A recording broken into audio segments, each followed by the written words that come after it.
الحمد لله نحمده ونستعينه ونستغفره ونعوذ بالله من شرور أنفسنا ومن سيئات أعمالنا من يهد الله فلا مضل له ومن يضلل فلا هادي له أشهد أن لا إله إلا الله وحده لا شريك له وأشهد أن محمدا عبده ورسوله ختم النبي ولا نبي بعده.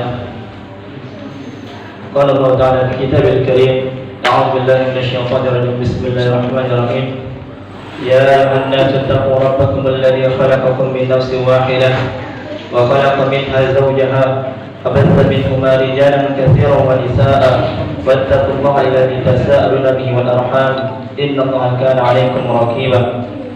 وقال الله تعالى في آيات أخرى يا أيها الذين آمنوا اتقوا الله حق تقاته ولا تموتن إلا وأنتم مسلمون. يا أيها الذين آمنوا اتقوا الله وقولوا قولا سديدا يصلح لكم أعمالكم ويغفر لكم ذنوبكم ومن يطع الله ورسوله فقد فاز فوزا عظيما. يا أيها الذين آمنوا إن تتقوا الله يجعل لكم فرقانا ويكفر عنكم سيئاتكم ويغفر لكم والله ذو فضل عظيم. Amma ba'd, kembali kita bersyukur kepada Allah Subhanahu wa taala atas nikmat yang telah memberikan kepada kita. Di antara nikmat yang paling besar adalah nikmatul iman, dan tanpa nikmat ini tidak berarti semua nikmat yang telah memberikan. Seperti halnya orang kafir, seberapa banyak mereka berbuat baik maka tidak akan pernah dihitung oleh Allah Subhanahu wa taala. Saudara saudara begitu doakan yang disampaikan kepada Rasulullah sallallahu alaihi wasallam Sayyidul Mursalin wa Khatamul Nabiyyin yang telah memberikan suri teladan yang baik. Laqad kana lakum fi Rasulillahi uswatun hasanah. Beliau yang telah mengajarkan kepada kita bagaimana caranya berakhlak dan berakhlakul karimah kepada orang sebaya, orang tua, kepada yang lebih muda, kepada yang lebih tua. Sini kan saya untuk merujuk sebentar. Tadi ada yang lupa.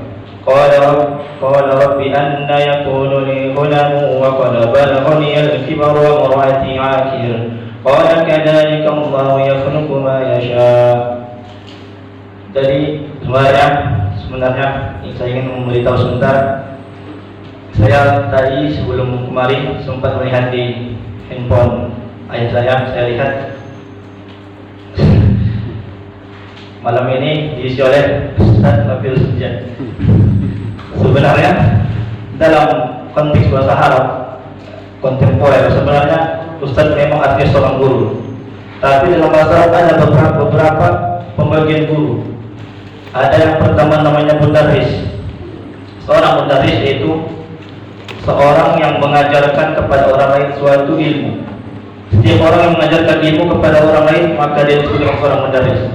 Itu yang pertama. Tingkatan yang kedua yaitu seorang muallim. Muallim adalah seorang guru juga artinya, tapi lebih spesifik yaitu orang yang mengajarkan ilmu, yang berusaha dengan sekuat tenaga agar orang yang diajarkannya itu mengetahui ilmu yang apa diajarkan. Seorang muallim. Yang ketiga, seorang muaddib atau musyrik, yaitu seorang guru, tapi lebih spesifik kepada pembentukan akhlak anak didiknya. Yang keempat, ada namanya murabbi. Murabbi ini seperti musyrik juga, tetapi dia memberikan pendidikan ilmu dan akhlak yang tujuannya orientasinya adalah membentuk karakter anak yang dididiknya atau jamaah. Yang kelima ada namanya musyrik. Itu seperti murabbi, tapi dia cakupan lebih luas, jamaah lebih banyak. Dan yang atasnya itu lagi baru kita sampai ke tingkatan ustaz. Jadi sebenarnya untuk tingkatan ustaz butuh ilmu yang kompeten, kapasitas ilmu yang tinggi. Sebenarnya kalau misalnya di Arab Saudi, para lulusan lisensi yang artinya berijazah, mereka mengetahui ustaz di Arab Saudi, khususnya di universitas sana, jika diberi gelar al-ustaz al-doktor, artinya ustaz itu sebenarnya dalam bahasa Arab adalah pandangan sebenarnya sebanding dengan profesor. Sebenarnya itu. Dan di atas itu baru seorang ulama, Syekh Al-Alamatul Kabir. Jadi sebenarnya kalau saya mau nanti buat nanti, saya kurang sanggup untuk menyandang secara berat. Bisa. Jika tuliskan saya akhi Abil Suja, saudara kami gitu. Usah Ustaz, terlalu berat bagi saya untuk menyandang gelar itu. Karena kami main. Nanti ditanya di akhirat cuma ada sejauh. Jadi saya di sini hanya ingin menyampaikan karena saya hanya tamatan pesantren dan belum melanjutkan kegiatan kuliah, masih fokus dengan tahfiz. Di kalangan para muhaffiz, di kalangan orang-orang yang hafal Quran, sebenarnya Quran itu tidak mudah untuk dibuat mungkin semuanya, karena butuh proses dan waktu. Dan waktu itu sebenarnya adalah sunnatullah. Tidak mungkin orang yang langsung hafal 3 bulan langsung mungkin, mustahil. Sebenarnya begitu sebenarnya. Dan kita menganggap si fulan telah menyelesaikan hafalan Quran. Kita tanya dulu, sudah berapa lama dia berkecimpung dalam menghafal Al-Quran? Kita bisa mengambil kesimpulan dari berapa lamanya itu. Kalau kita bilang sekian lama, 3 tahun, mungkin bisa dibilang mungkin. Tapi kalau misalnya masih kurang dari setahun, masih jauh dari kata mungkin. Maksudnya butuh proses, sunnatullah. Tidak bisa kita, karena itu kan butuh waktu. Kita membaca 1 juz mungkin jika hadir dikatakan Ustaz semalam setengah jam. Jika tahqiq, tadwir itu tingkatan sendiri. Jika kita ingin cepat-cepat hafal, ingin semua kita ambil dalam waktu singkat, yakinlah tak akan ada yang kuat, tidak akan mungkin ada yang kuat, karena kita terlalu buru-buru. Tidak boleh, karena Allah saja menurunkan Al-Quran kepada Nabi Muhammad 23 tahun. Kita mau menguasai dalam 1 sebulan kan mustahil, tidak bisa seperti itu. Jadi ya, saya ingin menyampaikan, karena kita di bulan Ramadan, Syahrul Mubarak, Syahrul Al-Quran, banyak kebaikan di dalamnya.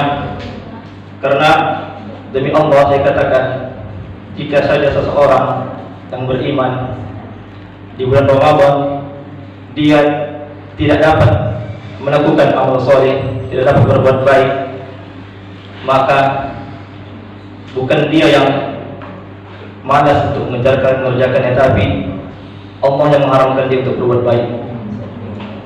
Kenapa seperti itu? Karena jika di bulan terbaik saja seorang yang beriman tidak dapat berbuat baik, bagaimana lagi di luar bulan ini? Jadi marilah kita memanfaatkan waktu yang hanya tinggal 20 hari lagi, hatamkan Quran sekuat tenaga. Karena satu, jika ingin menghafal Al-Quran, poin yang pertama adalah luruskan niat. Tanpa niat yang lurus tidak akan ada perjuangan yang serius, tidak akan ada yang namanya pengorbanan. Karena orang yang berniat maka akan timbul pokok-pokok yang lain. Pertama, luruskan niat lillahi ta'ala. Tidak ada untuk supaya aku begini, jika jadi saya jadi orang mulia segala macam. Tidak. Kita menghafal Al-Quran bukan karena itu. Menghafal Al-Quran bagi seorang yang beriman adalah kebutuhan, dan menjadi mahir dalam membacanya adalah sebuah pilihan. Jadi tidak semua orang yang hafal itu mahir dalam membaca. Jadi sebenarnya semua orang yang mengaku Islam, sebenarnya mereka harus menghafal Al-Quran mengenai ayat-ayat yang mereka sering lakukan. Contoh sebagai pedagang, hafal wailul lil mutaffifin, dia harus melaksanakan apa yang dibacanya. Nah seperti itu. Kita sebagai seorang guru menghafal ini, sebagai seorang masih pemuda, sebagai seorang ayah, seorang ibu, kita harus menghafal ayat-ayat yang berkenaan dengan aktivitas yang kita lakukan sehari-hari. Karena ini perlu. Karena Al-Quran diturunkan untuk orang yang masih hidup. Al-Quran itu tidak berguna kalau sudah mati, karena sudah terputus semua amalnya. Itu yang pertama. Pertama adalah luruskan niat. Yang kedua adalah kita harus mengetahui kedudukan yang kita sedang pelajari. Al-Quran adalah kitabullah, kitabnya Allah, Rabbi wa Rabbuna, Tuhan saya dan Tuhan kita semua. Itulah kitab pencipta kita, maka tidak main-main. Artinya jangan pernah menganggap sepele dengan Al-Quran walaupun hanya segitu. Saya pribadi ketika masih pesantren, saya akui jika membaca buku yang lain tebal-tebal berjilid-jilid, bisa kita bacanya langsung cepat tanpa membaca pembukaan yang langsung ke intinya. Tetapi tidak dalam Quran, tidak bisa kita cepat-cepat bacanya. Maksudnya Allah sendiri yang memberikan ayat hafalan itu kepada kita. Dia tidak bisa maksa. Ada satu ayat susah di kalangan ini, tapi mudah bagi kita. Ada satu ayat di sana mudah, tapi kita mengulang 100 kali belum hafal-hafal. Itu di Al-Quran, tidak seperti ilmu-ilmu yang lain. Allah hanya memberikan kitabnya ini, mewariskan Al-Quran kepada orang-orang yang dipilih. Summa awratna al-kitaba summa awratna kitabullah istafaina min ibadina. Kemudian kami wariskan kitab kami ini kepada hamba-hamba yang kami pilih. Faminhum zalimun li nafsihi. Di antara mereka ada yang zalim terhadap dirinya, yaitu dia mengetahui tapi dia melanggar apa yang dia baca. Faminhum muqtasid. Dan di antaranya ada yang pertengahan.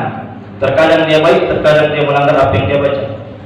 Faminhum sabiqun bil khairati bi idznillah. Dan di antaranya lagi ada orang yang bersegera berbuat baik kepada Allah, bersegera berbuat baik dengan izin Allah. Artinya setiap kita berbuat baik ini sebenarnya karena Allah yang mengizinkan. Karena kita setiap saat membaca iyyaka na'budu wa iyyaka nasta'in, hanya kepadamu lah kami, kepadamu lah aku menyembah, dan kepadamu yang aku meminta pertolongan. Pertolongan pertama adalah beribadah kepada Allah. Karena tanpa ibadah tidak ada gunanya iman. Dan iman dibuktikan dengan ibadah kepada Allah Subhanahu wa taala. Itu yang kedua, adalah mengetahui kedudukan apa yang kita pelajari atau yang kita hafal. Yang ketiga adalah kita harus beradab dengan Al-Quran itu sendiri. Bagaimana cara beradabnya? Jangan sampai sekarang, sampai detik ini, di hati kita masih ada satu keraguan tentang ayat-ayat Allah Subhanahu wa taala. Jika itu terjadi, maka cepat-cepat istighfar dan berdoa kepada Allah agar mendapat hidayah, dan baca doa Allahumma ya muqallibal qulub tsabbit qalbi 'ala dinika wa ta'atika. Artinya itu suatu, jika kita merasakan itu, kita merasakan ada keraguan dengan ayat ini, kenapa ini lain, kenapa ini lain, maka dipertanyakan iman kita pada saat itu. Karena orang yang beriman adalah sami'na wa ta'ana. Mereka dengar, mereka ikuti. Jangan seperti orang Yahudi. Orang Yahudi sebenarnya mereka Bani Israel adalah orang-orang yang pintar, orang-orang yang paham agama, tetapi mereka tidak beradab kepada apa yang telah mereka pelajari. Contoh, berapa nabi yang dikirim Allah Subhanahu wa taala kepada orang-orang Yahudi? Dari Nabi Ishak, leluhur mereka, Yakub, Yusuf, Musa, Harun. Dua nabi sekaligus Bani Israel, Musa, Harun. Bayangkan, mereka walaupun mereka pintar, mereka sangat bahasanya kurang ajar kepada nabi-nabi mereka. Mereka membunuh nabi-nabinya. Bayangkan, membunuh nabi bukan bin main. Mereka mendustakan, memutarbalikkan lidah dalam membaca. Ya ayyuhalladzina amanu la taqulu ra'ina. Kenapa ini turun? Karena orang Yahudi mengatakan, membalikkan lidahnya mengejek ayat ini. Maka Allah menyebutkan, ya ayyuhalladzina amanu la taqulu ra'ina wa qulu unzurna wasma'u. Dengarkanlah katamu. Artinya sampai kita seperti orang Yahudi. Karena poin utama ketika kita mulai menghafal Al-Quran adalah adab itu sendiri. Sebelum seorang dilihat kapasitas ilmunya, maka pertama adalah lihat bagaimana dia beradab. Jika kita ingin mengetahui seorang itu hafal Al-Quran, jangan dilihat seberapa lancar hafalannya. Karena Al-Quran ini bisa dihafal oleh semua orang. Allah berfirman dalam surah Al-Qamar, surat yang ke-54, Allah berfirman dalam 4 kali. Surat ayat 17, ayat 22, ayat 32, ayat 40. Walaqad yassarna al-Qur'ana lidzikri fahal min muddakir. Walaqad yassarna al-Qur'ana lidzikri fahal min muddakir. Bayangkan, sebenarnya jika Allah menyebutkan 3 kali, inilah batas suatu dikatakan paling banyak. Tapi Allah mengatakannya 4 kali.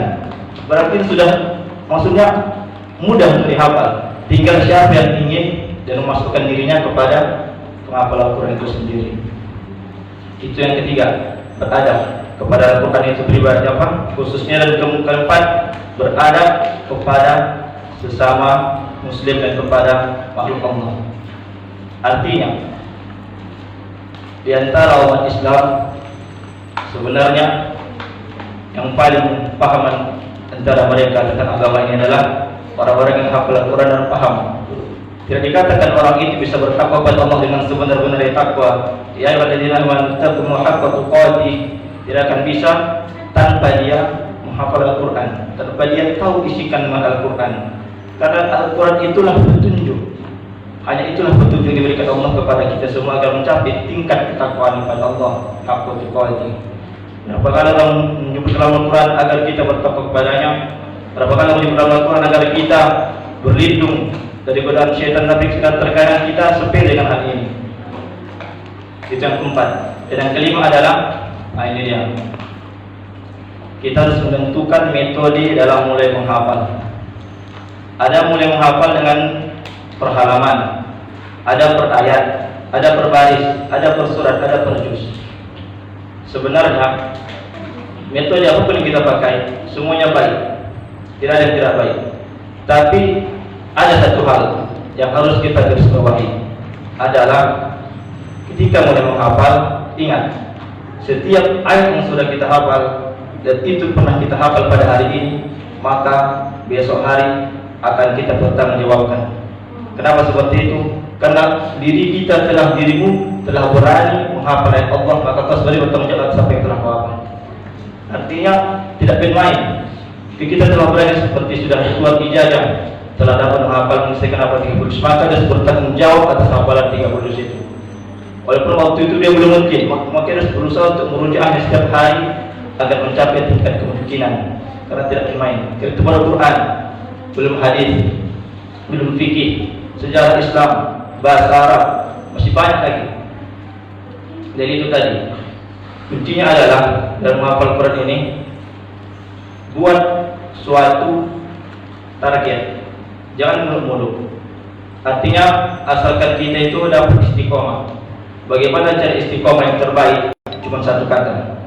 Bagaimana agar kita istiqomah? Satu kata. Ketika memulainya, maka serius. Cuma ini. Jika kita mulai menghafal Quran, maka serius. Kenapa saya katakan serius? Menurut pendapat saya pribadi yang lemah. Karena jika seorang sudah serius, maka tanpa kita perintahkan untuk istiqomah, dia bakal istiqomah. Karena dia sudah serius. Contoh, siapa yang serius ketika sholat isya tadi, maka orang yang paling pertama kali datang. Maka jika dia setiap hari serius, maka dia akan istiqomah. Jika kita istiqomah tanpa serius, itu tidak mungkin. Karena kenapa saya katakan serius? Jika kita serius, pasti kita akan membuat target yang sangat besar, dan kita harus bertanggung jawab atas target yang kita lakukan, yang kita buat. Nah, jadi itu butuh keseriusan dalam hafal Quran. Tidak, apalagi sini sudah di akhir zaman. Sudah 1441 sejak Nabi Muhammad hijrah ke Madinah. Sudah jauh. Artinya sangat dibutuhkan keseriusan yang sangat serius dalam menghafal Al-Quran. Apalagi jika sekarang banyak fitnah yang menyebar di mana-mana, maka satu kuncinya adalah jangan pernah berkecimpung dalam fitnah itu, karena kita tidak tahu kapan Allah menarik nyawa kita. Jangan sampai ketika kita berkecimpung, kita tertarik, tarik suul khatimah. Kalau kita berusaha menghafal kalam Allah pada saat itu. Selanjutnya adalah ingin saya sampaikan, jika kita telah menghafal Al-Quran apapun itu, maka ingatlah, jangan pernah menganggap diri kita lebih baik daripada orang lain. Karena Allah berfirman dalam surah An-Najm ayat 32, "Fala tuzakku anfusakum," dan janganlah kamu menganggap dirimu suci. "Huwa a'lamu biman ittaqa," dan Allah Maha mengetahui siapa di antara kamu yang paling bertakwa. Jadi jika kita ingin boleh menghafal, saya berikan bocoran mudahnya. Jangan mulai, jika kita telah memulai dari juz 1, boleh. Tapi ingat, kita akan merasa berat karena masih nampak tebal. Nah, kita akan mulai di sana nanti akan timbul rasa bosan. Maka cara mudahnya adalah mulai dari 5 juz belakang. Artinya kita mulai dari yang paling mudah, supaya kita tuh, jika kita mulai dari belakang, kita melihat, oh sudah banyak. Karena di belakang itu dia banyak bismillahnya, itu membangkitkan semangat. Jika kita dari depan, kita menganggap ini kok penuh semuanya, penuh. Kapan siapnya? Maka dari belakang. Jika cuma bocoran 37 surat, juz 29 11 surat, juz 28 9 surat, juz 27 7 surat, Ad-Dariyat 30 ayat, juz 26 5 surat. Jika kita telah menghafal itu, maka kita telah menghafal 64 surat. Iya, 64 surat. Tinggal 45 surat lagi. Jadi itu dah bocorannya. Jadi juz 30, juz 29, juz 28, juz 27, juz 26. Kita telah menghafal ini, maka aman. Kapan kita mau imam, bisa kita baca. Tapi ingat, semakin banyak yang telah kita hafal, maka semakin banyak waktu untuk merujaknya juga. Kenapa seperti itu? Karena jika kita telah menghafal satu lembar, kita harus misalkan waktu besok ketika menghafal yang baru, satu lembar untuk baca ini lagi. Jadi alat yang paling tepat untuk proses menghafal adalah stopwatch atau jam. Gunakan stopwatch. Kita ingin membaca surat apa contohnya? Kita ingin mengatur kecepatan membaca kita. Jangan kita coba baca Quran lagi rajin baca Quran, malas nggak baca Quran, tak boleh. Artinya kita buat satu hari itu kita harus baca Quran berapa menit, bukan berapa banyak, berapa menit. Karena waktu adalah harta yang paling berharga. Bukan kemampuan kita dalam belajar, tapi waktu yang paling berharga di antara yang lain. Berapa menit kita baca Al-Quran, berapa menit kita akan membaca untuk menghafal. Saya kasih bocoran lagi. Kita ingin menghafal, yang pertama adalah cara yang paling mudah agar cepat mungkin satu per halaman. Contoh, ada surat yang satu halaman seperti Abasa, kita pahami dulu. Ini suratnya berapa ayat, turunnya di mana, apa asbabun nuzulnya, agar kuat terikat di hati kita nanti. Habis itu kita harus membaca pertama tartil, betul-betul pelan-pelan. Abasa wa tawalla an ja'ahul a'ma. Baca artinya, baca semuanya, baca. Setelah sekali baru baca setengah, bagi dua baca setengah, baca sekali. Habis itu bawahnya lagi, baca sekali. Habis itu baca sekali lagi. Udah baca 3 kali, baru pakai stopwatch.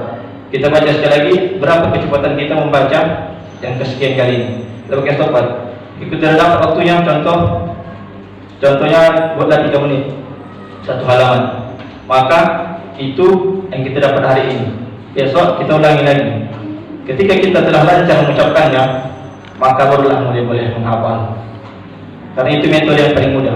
Jangan pernah kita menghafal 1 tambah 1. Itu nanti buat kita jenuh. Artinya kita merasa kok lama kali rasanya. Karena harus kita gambarkan semua dulu. Kita gambarkan semua, baru kita hafal satu persatu. Itu caranya. Standar para penghafal Al-Quran sebenarnya satu halaman itu paling lama 2 menit. Standar para penghafal Al-Quran satu halaman paling lama itu 2 menit. Paling cepat 1 menit setengah. Itu standar para penghafal Al-Quran ketika merujaah. Karena jika mereka bacanya alif lam mim dzalikal kitabu la raiba fihi hudan lil muttaqin. Mau nanti 1 jam baru 15 lembar. Yang mau dia merujaah 5 juz.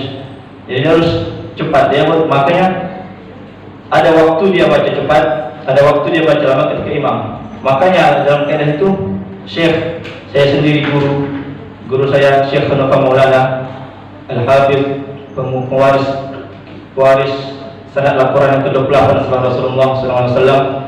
Beliau saja waris Al-Quran tertinggi di Indonesia, terus di Bandung undang menjaga beliau. Ketika merojaah lancar, tapi ketika imam bisa lupa. Begitu Al-Quran tadi. Kita tidak bisa gimana? Tidak bisa menganggap ini kuat, bisa buat imam. Boleh jadi ketika imam nanti dilupakan. Bukan sengaja kita lupakan, bisa jadi terlupa. Seperti itu sebenarnya. Maka kita tidak boleh sombong apa kita terkuasai. Karena sebenarnya jika kita telah mentasbihkan hafalan 30 juz satu kali dulu bilgoib tanpa melihat Al-Quran, itu ketika saya baca di Bandung seperti itu. Bangun jam 2 malam, maka mulai membaca hafalannya sampai jam 9 malam 30 juz sekali dulu. Dari jam 2 sampai jam 9 malam baca 30 juz sekali dulu.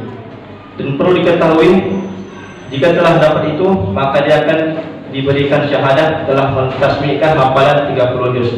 Tapi, ada tapi. Syahadat itu hanya berlaku hari itu juga. Besok tidak berlaku lagi. Artinya, hafalan itu ketika sudah berganti hari, tidak ada jaminan. Tergantung dia mau merujahnya lagi atau tidak. Karena Allah yang menarik ilmu itu sendiri, berbeda dengan ilmu yang lain.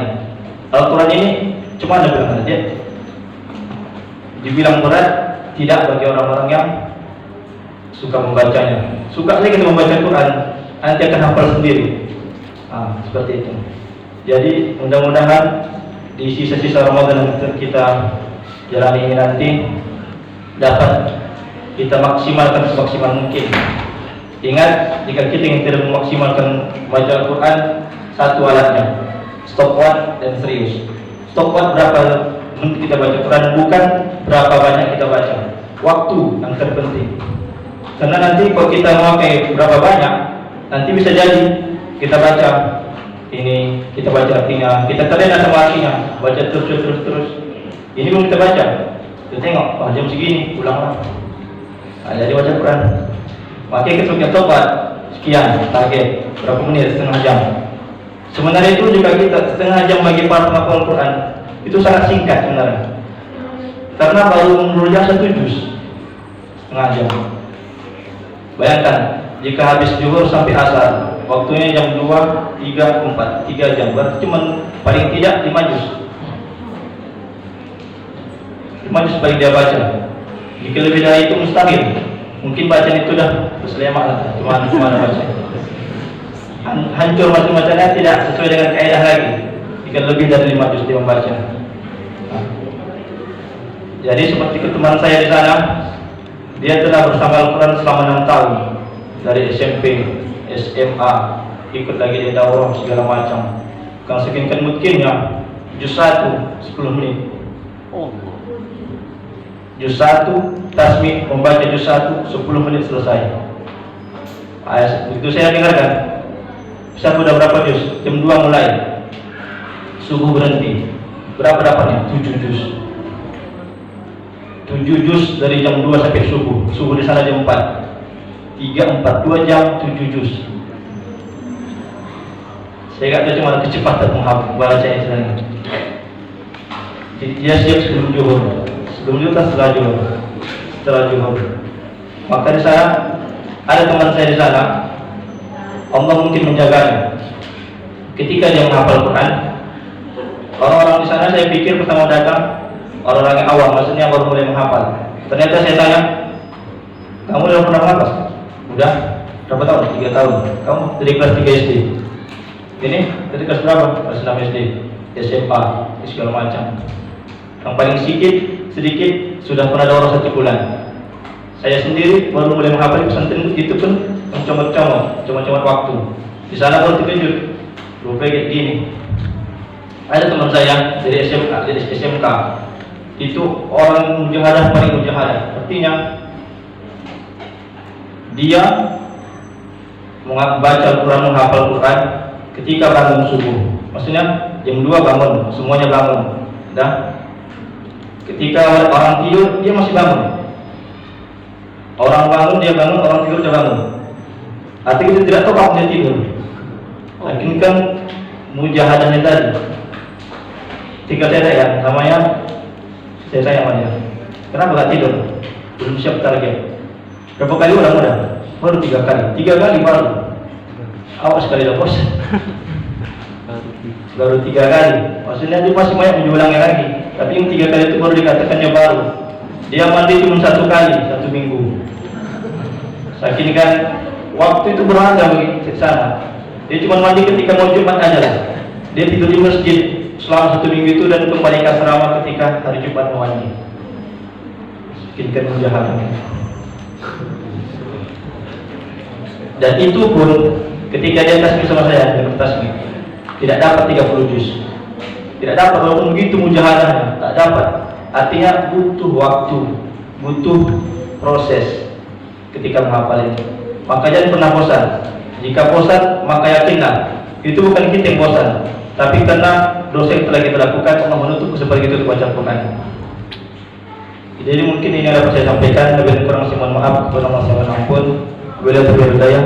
Assalamualaikum warahmatullahi wabarakatuh.